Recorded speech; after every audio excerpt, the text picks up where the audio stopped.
amiga. Welcome back po sa channel namin ng amigang asawa at gagawa tayo ng kalderetang manok. Ayan, ang sangkap natin, mamasitas kaldereta, bay leaf, laurel, black pepper, at saka ang ating siling pula, onion and bawang. Mayroon na tayo dito i-trip natin ito. Itong ating kamatis, ang ating patatas at ang ating carrot. Masarap kasi yan yung pinito. Kung mapansin nyo, maraming patatas at saka carrot. Yan ang gusto ko sa pagka mga kaldereta, fritada. Gusto ko maraming patatas at saka carrot. Meron tayo dito rin mantiga at yung ating manok ay 1.1 kilos yan. Yung ating luto, yung kalderetang manok. Ayan.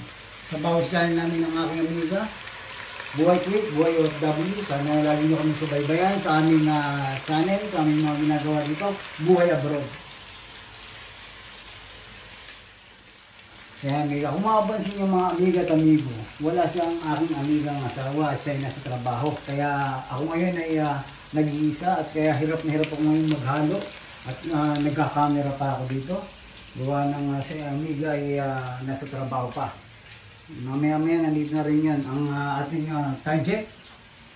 11. Mga 2 hours pa nandito si amiga. Alas 11 na ng gabi dito sa Kuwait. At tayo ay naunang umuwi kaya tayong nakatokang magluto ngayon ng kalderetang manok.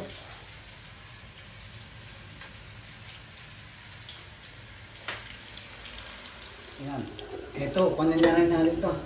Yung ating bell pepper dito. Gusto ko rin medyo pinito dito siya. Mahirap pala pagka nag-iisa siya. Ikaw magluluto, ikaw rin magkakamera. Kasi si amiga nga, nasa trabaho pa. At ako nakatawang magluto kasi ako hindi na umuwi. Tapos nito, ay nagpaka-init na rin ako ng aking ang aking tubig. Ito na rin, nilagay ko na rin yung aking bawang at saka sibuyas. Ito, ibigisa ko lang ito. Ito na rin yung aking bell pepper, patatas at ang aking carrot. Para sa amiga, pag dating may pagkain na, kasama na rin yung bawang namin yung bukas ng umaga. Kaya medyo marami akong minuto na isang buong manok, 1.1 kilos, napakaraming patatas at carrot. Ayan.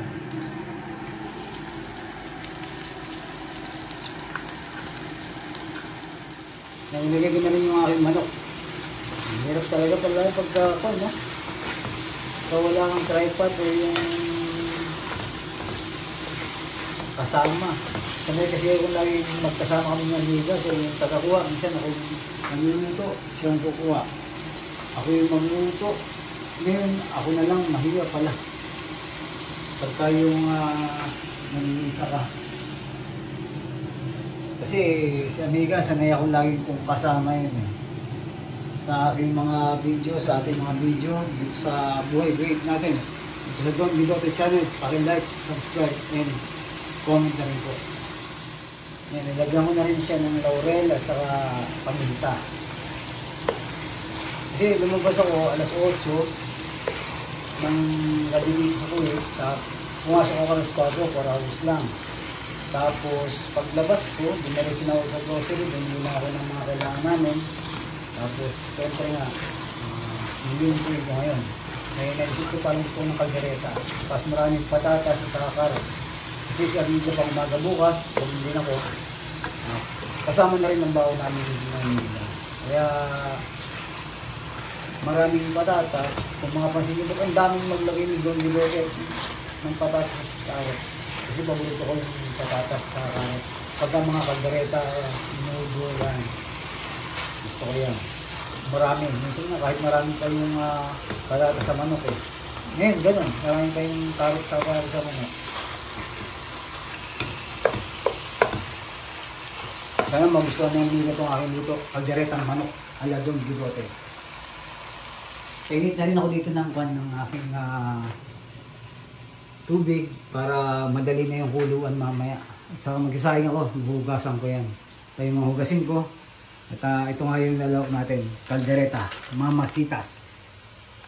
Dalawa yan, para maraming sauce din ang gusto ko. Kaya parang iisipin nyo namin, parang sinigang yan. Mahilig kami ng miga sa sauce.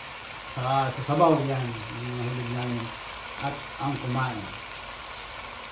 Yan, nilagyan ko rin ng chicken cubes. At gigisa ko lang ito. Masarap kasi yung lumabas yung lasa ng manok eh. Tapos si Amiga, sana magustuhan niya kasi alam niyo naman si Amiga magaling magluto yun. Baka mapinta sa yung luto natin, siyempre ayaw natin yun. Kaya gagalingan natin ngayon.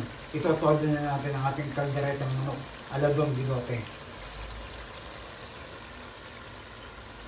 Baka mamaya mapahiya tayo kay Amiga eh. Siyempre babaunin din na ito. Baka mamaya hindi magbaon yan. Baka hindi magbaon yun, hindi magustuhan yung lasa. Pero alam ko masarap yan. Kasi nakailan luto na rin ako sa ganitong caldereta. Pero ngayon ko lang ginawa itong sobrang dami ng patatas at karot. Gagawin natin talagang maraming sauce. Para sauce pa lang, ulam na. Yan, ilagyan ko ng tubig. Ngayon ko lang nabuhay itong ilaw ng aking cellphone. Nalimutan ko. Ayan o. Hindi po yan tinola. Caldereta po yan. Ang mangyayari dyan mamaya. Nilagyan ko lang ng maraming tubig at lalagay natin ito mamaya itong ating mamasitas. Titingnan natin kung dalawa tama na o isa't kalahati. Tingnan natin mamaya at nakaready na itong ating medyo perinitong bell pepper, carrot at ang aking patatas. Ayan. Tayo lang natin ang konti. Balikan natin siya. Maya ang konti. At hindi tinola yan. Caldereta yan, Amiga. Ikaw nang bala mamaya. Humusga. Ayan, lagayan natin itong ating isang mamasitas. Ayan. Tansyahin na lang natin mamaya. Kung kailangan pa yung isa or hindi na. Ayan natin. Ang ganda dito, medyo malagkit-lagkit eh. Yung medyo malapot.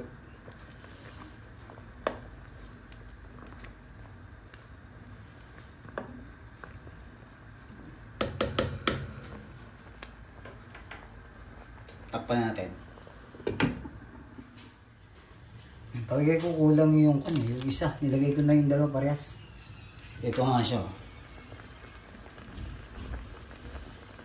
Lagot tayo kay Amiga na ito. Titingnan natin kung magugustuhan niya. Takuban natin, balikan natin mamaya. Nalagay ko ng kasunod nito yung ating patatas, carrots at saka yung ating bell pepper. Yan, balikan natin yung ating nilutong caldereta. Ayan, siguro maya pa ng konti. Lalagay ko na itong ating patatas at saka ang ating carrot. Paksan natin ng konti at nagsahin na rin ako. 11:30, 12 o'clock kasi labas ni Amiga eh. Mga alaw na nandito yun, may transport yun, mabilis lang naman ang biyahe niya. Basta wala siyang maraming kasama sa transport, hindi na magpaikot-ikot. At mabilis na yun. At siguradong gutom yun kasi nag-full shift siya ngayon eh. Kaya nilutuan natin yung masarap at sana magustuhan niya yung ating calderetang manok. Ayun, na parang tinola sa dami ng sabaw. Pero medyo papaigay natin yung konti siya. Tapos sana magustuhan nga ni Amiga. Kinakabahan ako kay Amiga kasi alam naman natin masarap magluto si Amiga eh. Kaya papasarapin natin to. At wala naman siya magagawa kung hindi masarap. Kasi wala siyang ibang kakainin. Pag nag-inarte pa siya. Kaya balikan natin yan. Pag naluto yan mga amigo at amiga, papakita ako sa inyo. Pag nilagay na rin natin itong ating patatas at saka carrot at bell pepper. At bukas pang umaga kasi ako. Kaya yan na rin ang baon ko. Baon namin ni amiga. Buhay kuwit namin, buhay OFW. Ganito lang naman kasimple ang aming ginagawa. Ngayon kasi Ramadan pa, kaya medyo maaga pa yung labas ko. Medyo ngayong Ramadan parang bumilis yung oras ko kasi halos ang duty ko lang 4 hours. Si Amiga medyo hindi niya naramdaman yung Ramadan kasi halos full shift siya tapos mahaba yung oras niya. Pagka Ramadan po kasi dito sa Middle East, 6 hours lang po yung aming duty. Tapos pagka nag-extend doon, extra hours na. Tapos pwede nyo kunin o ibang kumpanya o Amiga pwede pong mabayaran. Ayan. Overtime na po yun. Basta sumobra sa amin na oras. Ayan, mukulo na at medyo may kaldereta rin. Madali lang naman lutuin yan. Yung mga katulad kung nasa Kuwait o OFW, kung hindi kayo masyadong magluto, may instant naman. At saka practice lang din. Dati nga hindi ako marunong magluto eh. Nung nandito na si Amiga, medyo ganun lang pala yun. Importante marunong akong mag-isa. Yun na yun. Ito na, nilagay ko na yung ating pang malakasang patatas, carrot at saka bell pepper. Yun. Mukhang namang masarap. Kayo nang bahalang tumingin kung mukhang masarap ba yung luto ko. Yun. Sa mga nakapanood, nakakilala ko, palagay niyo po ba masarap? Yun, no?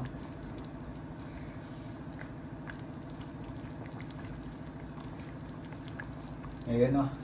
Palagay nyo, masarap ba o hindi? Yun, sabi nga, please comment naman kung mukhang masarap o hindi. Sa mga magsasabing hindi, tatanungin ko rin si Amiga para sigurado.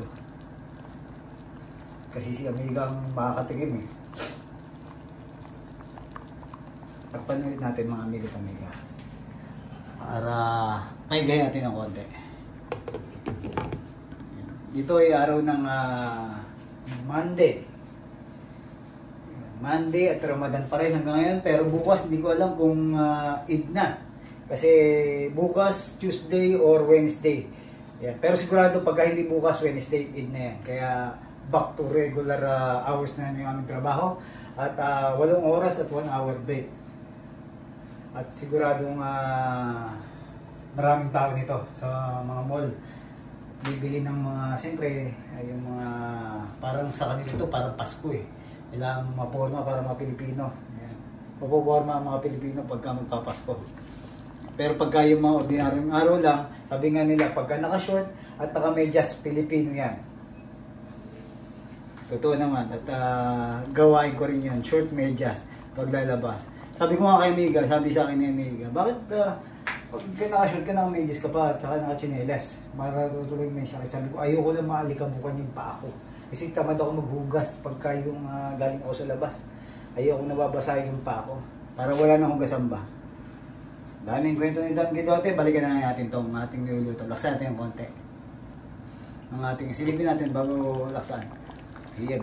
Tikman ko yan mamaya. Yun mga amigo at amiga, nakakita pala ako ng kondon. Naalala ko lang, pahabol.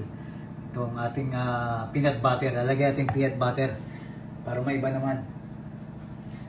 Baka sabihin niya, amiga, hindi natin ginawang pampiesta yung ating kaldereta eh. Kaya lalagay natin peanut butter ang ating kaldereta. Ayan.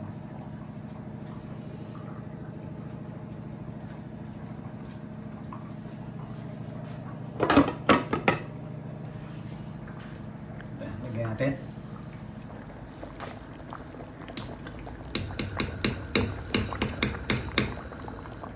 Para medyo mag-creamy siya.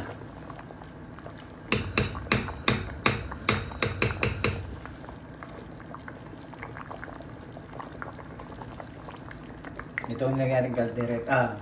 Ang ating peanut butter. Skippy. Baka naman, nilahat ko na itong kalahating skippy na to. Para lalong, ayun, sinagad ko na. Para lalo siyang maging, yun, malapot-lapot. Ayan na siya, ang itsura niya. Mukhang naging masarap naman. Naging masarap naman nung nilagyan siya ng peanut butter. Ayan, ang dami. Parang alanganing tinola kanina, ngayon naging alanganing curry to, pero kaldereta yan.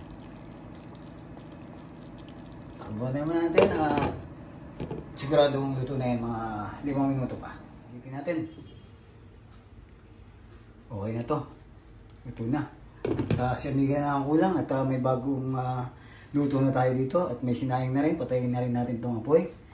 Yan. At malinis na rin ang ating kusina. Ito kami sa bahay namin. Kung sinong magluluto, clean as you go. At wala na pong kalat akong iniwan. Malinis lahat. Yan ang ating puweba.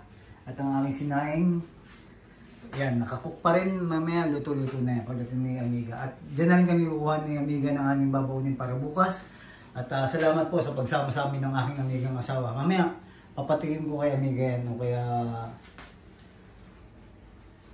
ako na mismo ang titikim mamaya. Tignan natin at siguradong masarap yan. Medyo kasi kumain ako kanina, medyo busog ako kaya mamaya natin yan titikman kasabay si Amiga. Sana nagustuhan nyo yung ating buhay kuwit, buhay OFW, yung pagluluto ko ng aking kalderetang solo ngayon. Wala si Amiga. Please subscribe, like, share, and comment. Comment po, buhay kuwit, buhay OFW. Ina po at respeto sa bawat isa. Kalderetang manok.